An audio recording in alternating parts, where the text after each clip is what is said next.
leave us alone. We're understaffed. Yeah, I've got one in my bag right now. That's what I'm screwing on. I mean, but it's like the thing. It sucks. I was thinking about YOLO Live. It's just like, I've been through all the other things. It's just like the motives are better and the priorities better. They're good, but another 600 children, they get precedent. When they spend more money.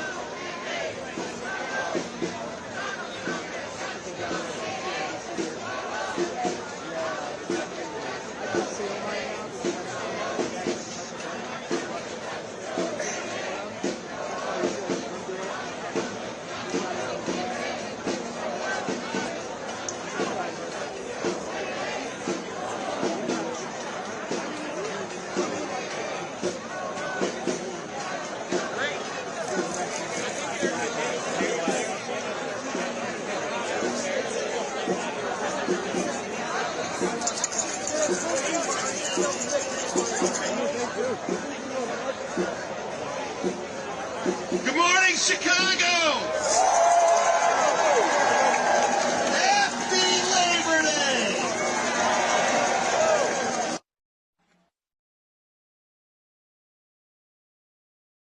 Represents 300 unions that represent 500,000 working people right here in the hometown of the American labor movement, Chicago, Illinois. I can't think of a place that I'd rather be right now, right here at Haymarket. This place is literal history. And we are out in the streets of Chicago just like they were 139 years ago. From the Haymarket to the stockyards to Pullman, we know our history as a labor movement, and we know when to fight. Yeah. And when we fight, we win. When we fight, we win. When we fight, we win. This Labor Day is a day of action, a day to get loud. Y'all hear me? Yeah. I said, do you all hear me? This Labor Day, we are standing up to Donald Trump's attacks on working people. Bad dude. He thinks he can just rip up union contracts and give tax cuts to billionaires like Elon Musk and Antonio Gracias and scapegoat immigrants and DEI as the boogeyman to all of his problems. Hello. Well, Donald Trump, you got another thing coming. You want to attack workers and spread lies about Chicago? We're not going to take the bait. Right. We're not extras in your little show. We don't got time for that. We're the labor movement. Yeah. We're working people. And today, we're going to go do some work. After you hear from our speakers, we're then going to march. We're going to go visit some of Donald Trump's friends over at Valor Equity Partners. Because Antonio Gracias, their billionaire CEO, has been a key player in Doge's assault on our country. Then we're going to go pay a visit to Target. You're going to go see Target on Labor Day. Because Target seems to think it's more important to bow down to Trump than it is to take a stand for civil rights. And then we're going to a Tesla dealership. And kids, we're not buying a car. And we're going to see if we can get loud enough to get Elon Musk to come out from hiding. But before we go, we got to get primed. We got to get some religion. Yeah. But you're going to have to wait to hear from the son of a preacher because he's running a little bit late. Oh, is he here? I'm talking about the other preacher. The other son of a preacher. The person I'd like to bring up first She knows that preacher. She knows that son of a preacher, though. She's president of the Chicago Teachers Union, Stacey Davis Gates. CT who? CT who? What's up, Chicago? Is this the home of the labor movement? Are we gonna save our democracy? Do workers practice radical solidarity? Hey, so I'm gonna give you a break, and I won't give the union leader speech today. Today, I'm going to give a history lesson because many of you know that I am a high school history teacher. And as a high school history teacher, it is incumbent upon me to use this platform to remind you that there have been many inflections where our country debated its democracy and the people's humanity. And every single time this country had that debate, it was workers allied with the people who saved our democracy. Let me tell you about the first lesson. For 4 years, this country fought on these grounds in a debate about my ancestors' sovereignty and humanity. And it was the workers, enslaved Africans, who left those plantations, made the government issue an Emancipation Proclamation freeing all Africans. See, Lincoln didn't free us, we freed ourselves, workers. And because of their solidarity and allyship with women and white abolitionists and black abolitionists, they created something called Reconstruction that created the Department of Education, that created the Department of Justice, that created the Department of Housing, that created these United States of America with a safety net. It created the basis for which workers not just secured and reunified our country, but it expanded democracy. Our workers did that. And as you stand in the city of Chicago, a black metropolis ushered in by Pullman porters, working for low wages, working in the indignity of being called George and not Mr. Those men went to places like Sunflower County, Mississippi, and told black people they could escape the fascism and the brutality of Jim Crow, Mississippi. He did that allied with the newspaper man, Robert Abbott of the Chicago Defender. And these men drove opportunity and refuge for black Southern migrants escaping fascism. And I'm going to give you a third time where workers stood up.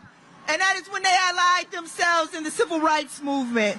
It is when they said that work has as much dignity as the humanity of every black child and every black man and every black woman. That this is what workers do. We make it better. But we're in a time and a space now where workers have to practice a solidarity that goes beyond the billionaire class. They have to practice the solidarity that elects a mayor who can see the people. They have to practice the solidarity that anchors the common good. They have to practice the solidarity that rebukes the tyranny of troops from Trump in our city. That is our work.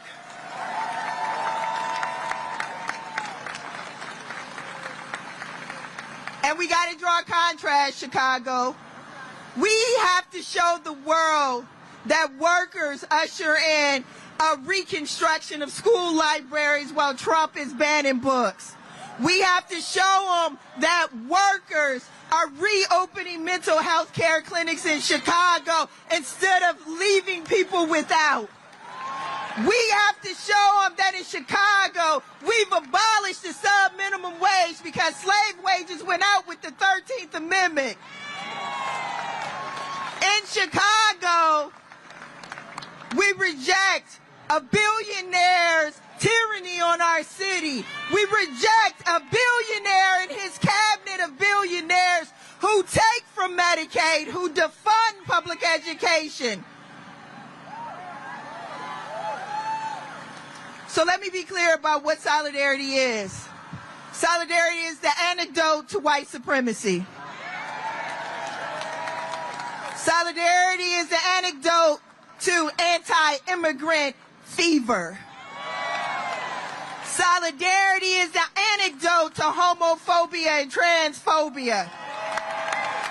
Solidarity is the antidote to people not having and needing. It is solidarity that reunites us. It is solidarity that keeps us. It is solidarity that supports us. It is solidarity that makes these United States of America for the people and by the people. Let's go, Chicago.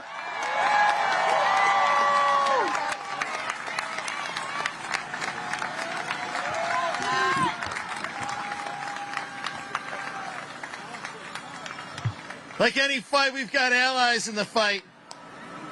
Y'all know my friend Congressman Chuy Garcia.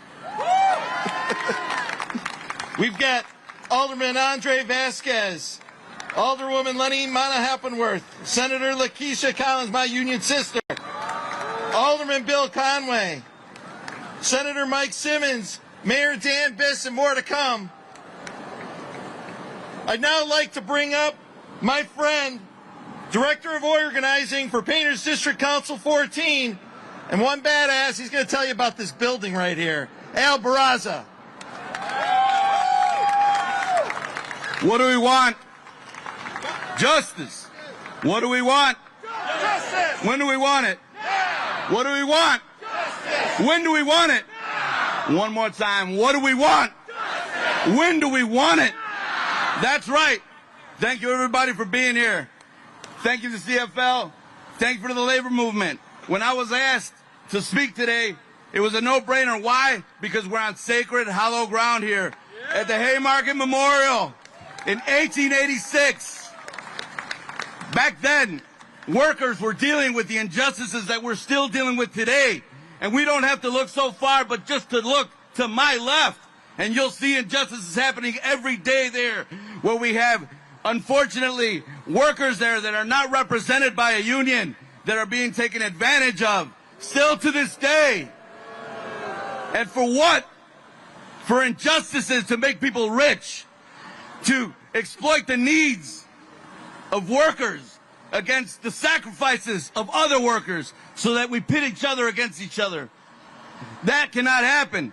We have to unite and bring these workers into the fold, into our union, into the fight for solidarity. That's what we're going to do here today. So despite the despair that we see and feel maybe every day, it's a blessing to come out here and look at all these union brothers and sisters, workers that are organized and ready to fight back the tyranny. And that's what we're going to do today. So I hope, brothers and sisters, you are ready for a walk, because I sure as hell am. Thank you.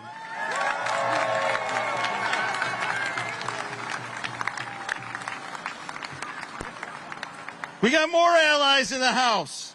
Senator Willie Preston, Water Rec Commissioner Yumika Brown, Senator Laura Fine, Commissioner Tara Stamps. Anybody know her?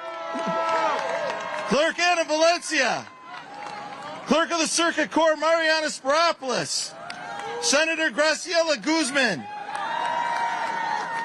Rep. Lillian Jimenez fights for justice every day, Senator Robert Peters, Alderperson Jesse Fuentes, Alderperson Anthony Quezada, and Commissioner Jessica Vasquez.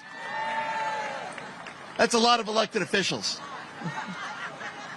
A lot of these folks, I've just read, they're organizers. They're people who go out on the street every day. They represent us in the halls of justice, the halls of law. Even when they don't work for us, even when those institutions aren't working for us, these people are.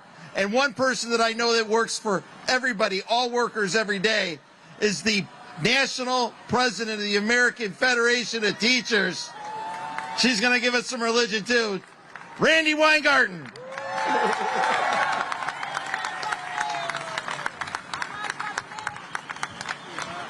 Okay, but I'm like really short here. Okay. I know it's a Sunday. No, it's a Monday, right? Monday. But let me ask you something. You just got a history lesson. You just got a labor lesson.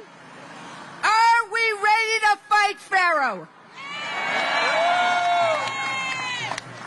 Stacey gave us a lesson about African American emancipation.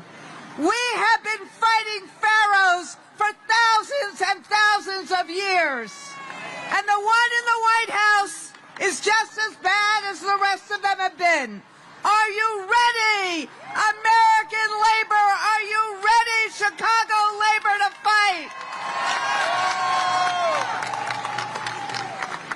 And today as we walk, we're going to fight a whole bunch of pharaohs. Whether it's Tesla or Target or Valor. What has happened in this country is that the billionaires don't understand that this country was created in protest and in resistance to fight off a king, not to recreate a king. Sorry, I'm also a history teacher. But what we know is that those kings, those pharaohs, those authoritarians, it's not as if they will just concede. You know this from Frederick Douglass, another icon for all of us. Power does not concede willingly. It does not concede without demand. So Chicago labor, are we ready to demand? And demand we must, not simply for a choice of the cruelty of Trump or a broken status quo. We must demand a better life for all workers. One job should be enough. Public schools should be strengthened, not abandoned. Higher education should be affordable. Social Security should be saved. Medicare and Medicaid should be sacrosanct. Why are these demands not the demands of every single politician in Washington? This is what creates dignity.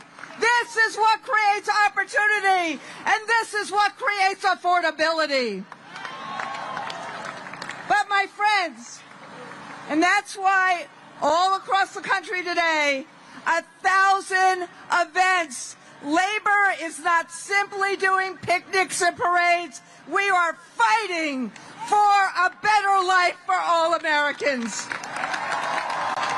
That's what Labor Day should be about as we stand in hallowed ground. So, let me ask you, in a city that is about to get a military occupation, with an administration that disappears immigrants rather than reveres immigrants, are you ready to fight for that multicultural, multi-ethnic democracy that Stacey was talking about? Are you ready to fight for dignity of the American worker? Are you ready to fight for dignity of all workers and all Americans? Are you ready to fight for good public schools and for people to have higher education and decent housing and decent health care and a decent retirement?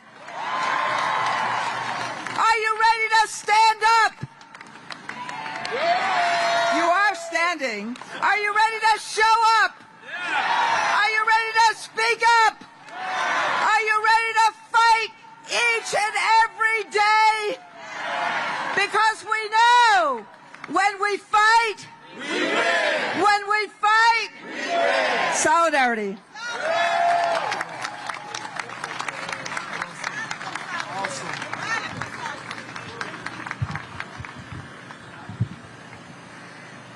So I said more would come. I'd also like to acknowledge State Representative Stephanie Kifowit and Alderman Lamont Robinson. But I told you that we had the son of a preacher here.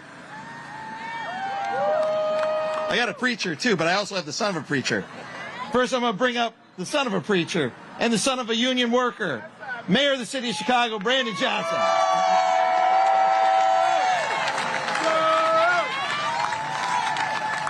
Let's go. Let me hear you, Chicago. Let me get you a little bit more noisy out there. Yes. No federal troops in the city of Chicago. No militarized force in the city of Chicago. We're going to defend our democracy in the city of Chicago.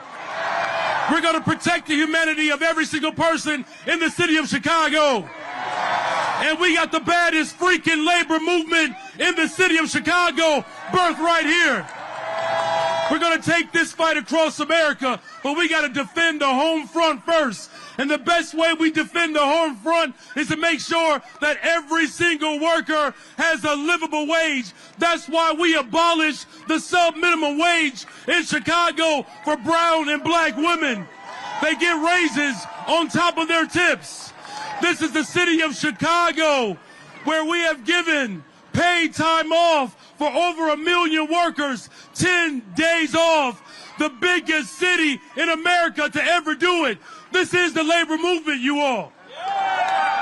On pace to build more affordable units, a teacher's contract that protects black women, a teacher's contract that protects the LGBTQIA community, the teacher contract that protects immigrants. This is the greatest freaking city in the world. We're Chi-Town. Now look, there are some people that have doubts in the labor movement. There are some people believe that we don't have the power to beat authoritarianism. But I'm also a history teacher as well. We have stood up for the interests of workers before, and we will do it again. And no matter what comes from the White House, Chicago will always be a labor town. Are you with me, Chicago?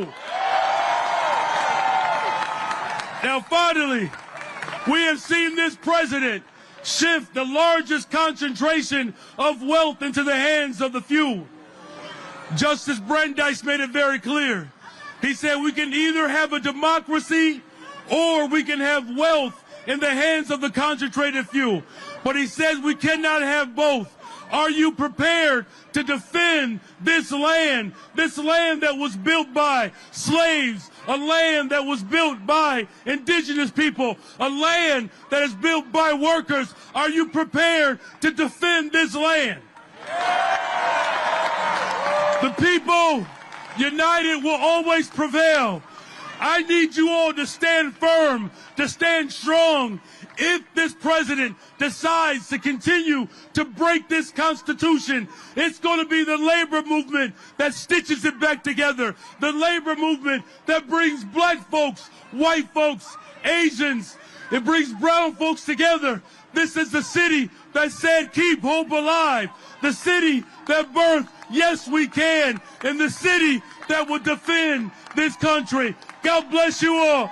God bless the labor movement.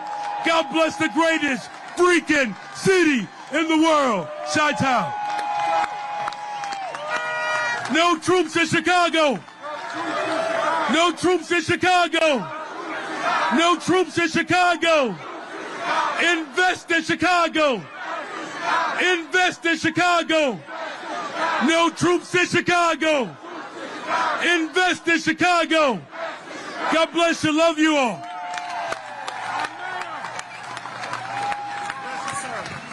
When we fight, when we fight, When we fight,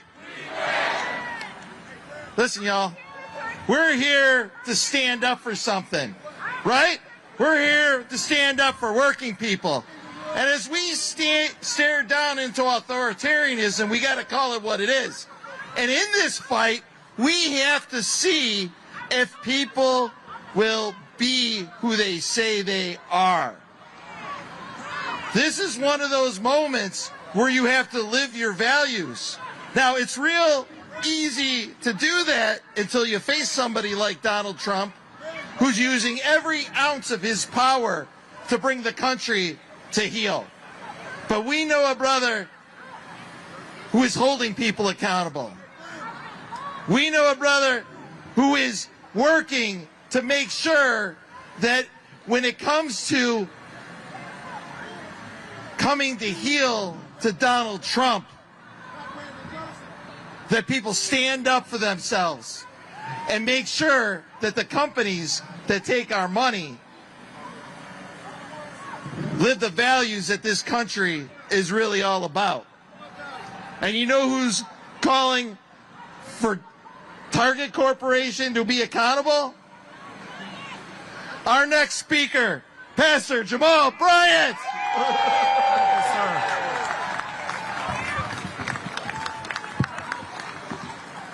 This is a critical moment. It's a critical moment in American history where history will have to record that the fight for democracy was birthed in Chicago. Those of you who still believe in liberty and justice for all, would you make some noise right now if you still believe in it?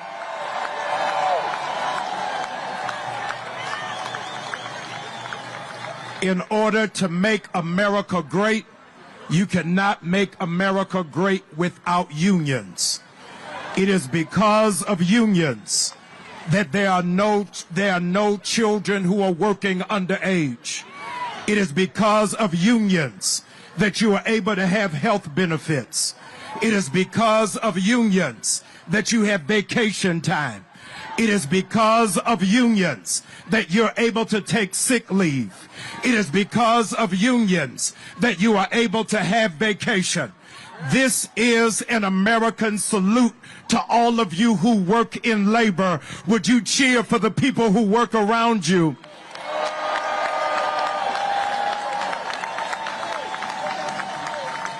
There are more labor workers than there are billionaires. You just missed what I said. There are more labor workers than there are billionaires. It is because of your sweat equity. It is because of your stick-to-itiveness. It's because of your focus that America is still standing. You are the true patriots. Celebrate yourselves on Labor Day.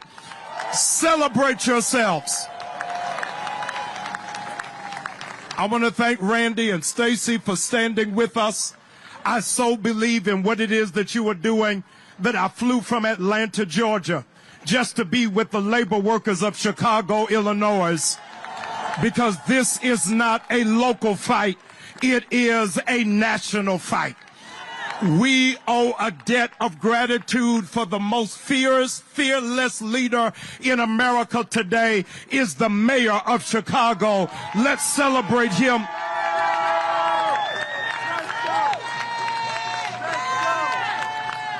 There is a grave inequity. There's a grave inequity when ICE agents are making more money than Chicago teachers. Something is wrong. Our teachers who are in fact instructing our young people, teaching our young people and educating our young people out of their own pockets have to decorate their classrooms, have to teach their students overtime. And the mistake that this administration made is that they hired a wrestler to oversee education. A wrestler cannot confront labor union workers who are fighters. And those of you who are going to fight for Medicaid, make some noise. You're going to fight for Medicare, make some noise. You're going to fight for a livable wage, make some noise. You're going to fight for our children, make some noise. And so if you really want to change America and make America safe, don't send in the National Guard, send in teachers, because the teachers can make a difference and make an impact and can change the world. We are standing today against those who have betrayed our community like Target. Target thought that they could play in our face and take away diversity, equity, and inclusion. But when you look around outside today, this is a diverse group. This is a group of Latinos and blacks and Hispanics and Asians and women and physically challenged and whites who are standing together, believing that this still can be the land of the free and the home of the brave. If you believe it, come on, Chicago, let's make some noise. Come on, you can do better than that.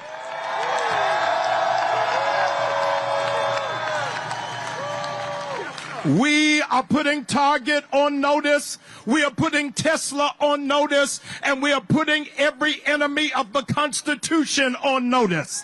They are redrawing lines in Texas, but in Chicago, we put a line in the sand to say if you mess with our workers, you mess with America.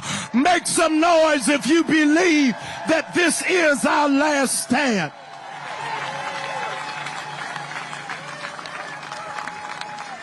Standing at 6'3", Napoleon was up against the Austrian troops. They were losing, and the French troops were dizzied. They felt as if they had no focus. They were down 3-1 against the Austrian troops. And Napoleon said to the French troops, "We cannot fight their army. We will fight their mindset." Today, when we march, we are not fighting against an army. We are fighting against a mindset in America that thinks workers will be taken for granted and will roll over and play dead. Martin Luther King Jr. gave us our marching orders for today. He said, if you can't fly, then run. If you can't run, then walk. If you can't walk, then crawl. Union workers, let's crawl to the finish line and make America great by standing for the least of these, because the revolution is going to happen in Chicago. All the labor unions, lift up your voice if you're not turning back, but forward ever and backwards never.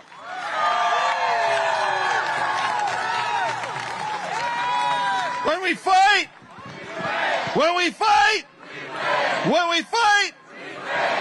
Listen, folks, we're getting ready to start the march. Our next stop is Valor Capital. Then we're going to Target, and then we're going to Tesla. We're going to hear today from workers all across the labor movement. We're going to hear from dock workers from the southeast side at the International Port. We're going to hear from UAW workers. We're going to hear from hospital workers. But I want to make sure that everyone's prepared. We're going to take a couple minutes to break down the stage and also get the march off.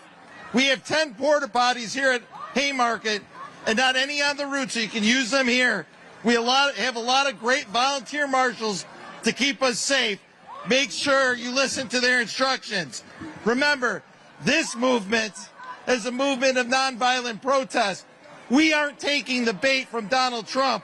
We're going to do things like Dr. King taught us.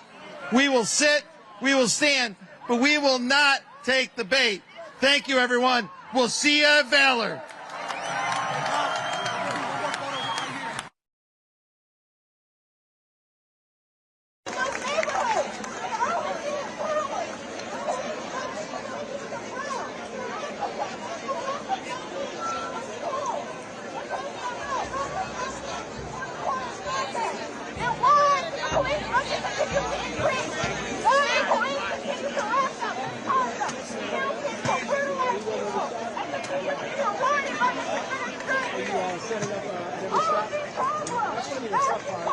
Doing this every time.